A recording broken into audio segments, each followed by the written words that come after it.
अभी मैं पढ़ रहा था सरकार का आंकड़ा, 1 लाख सरकारी स्कूल बंद हुआ हिंदुस्तान में। जब से हमारे महामानव का आगमन हुआ इस हिंदुस्तान में, जब से वो प्रकट हुए महामानव जी, जिनका जिक्र अभी हमारी जो गायिका है वो कर रही थी, अलका जी, उजाला जी और सुरेंद्र जी बता रहे थे। तो जब से उनका इस धरती पर जन्म हुआ है और जब से वो भारत के प्रधानमंत्री बने हैं, उसके पहले तो हम लोग सोचते थे कोई इंसान प्रधानमंत्री बनता है। जब वो आए तो उनका मैं नॉन बायोलॉजिकल, मैं महामानव, तो भगवान है। तो जब से वो भगवान प्रकट हुए हैं, आपको पता है 1 लाख सरकारी स्कूल बंद हुआ है देश में, 1 लाख, और जिसमें सबसे ज्यादा उत्तर प्रदेश में बंद हुआ है। और उसमें किसके बच्चे पढ़ते हैं? दलितों के, पिछड़ों के, शोषितों के, वंचितों के। सरकारी स्कूल में कौन पढ़ने जाता है? मजदूर का बच्चा, गरीब आदमी का बच्चा, वही उसके लिए आवाज नहीं उठाता। तो इसलिए आपके अस्पतालों में मोमबत्ती में ऑपरेशन होता है, कोई सवाल नहीं उठाता। महंगाई देश में बढ़ती है, कोई सवाल नहीं उठाता। बच्चों के स्कूल बंद हो रहे हैं, कोई सवाल नहीं उठाता। ड्राइवर हो, ऑटो वाले हो, रेडी वाले हो, इनकी प्रॉब्लम है, कोई सवाल नहीं उठाता।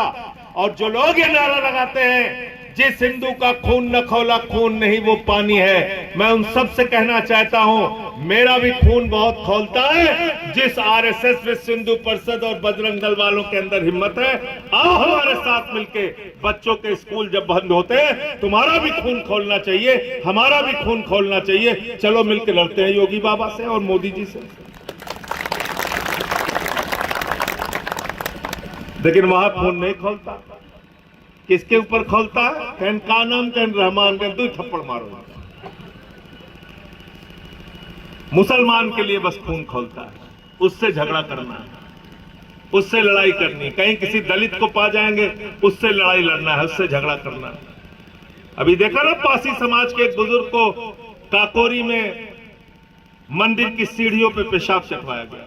ये हिंदुस्तान है 80 साल के बाद का, हिंदुस्तान है आजादी के 80 साल के बाद का। एक बुजुर्ग आदमी को आप मंदिर की सीढ़ी पे पेशाब चटवा रहे हैं। सीआरपीएफ का एक जवान दलित समाज से, उसको बुलंदशहर में घोड़ी पे नहीं चढ़ने दिया गया। एक कथावाचक की चोटी काट ली गई। ये देश हम बनाना चाहते हैं, ऐसा हिंदुस्तान हम बनाना चाहते हैं। इसलिए नफरत की राजनीति हिंदुस्तान की सबसे बड़ी बर्बादी का कारण है। नफरत को भी मिटाना होगा। अपने ड्राइवर भाइयों से भी मैं कहना चाहता हूं, आप पूरे देश में जाते हो, पूरे देश के अलग अलग कोने में जाते हो, अपनी गाड़ियों से कम प्यार का, मोहब्बत का, भाईचारे का प्रचार करो। चाहे एक बैनर लगा के जाना पड़े, बना के जाओ। लोगों को जोड़ने का काम करो, देश को जोड़ने का काम करो।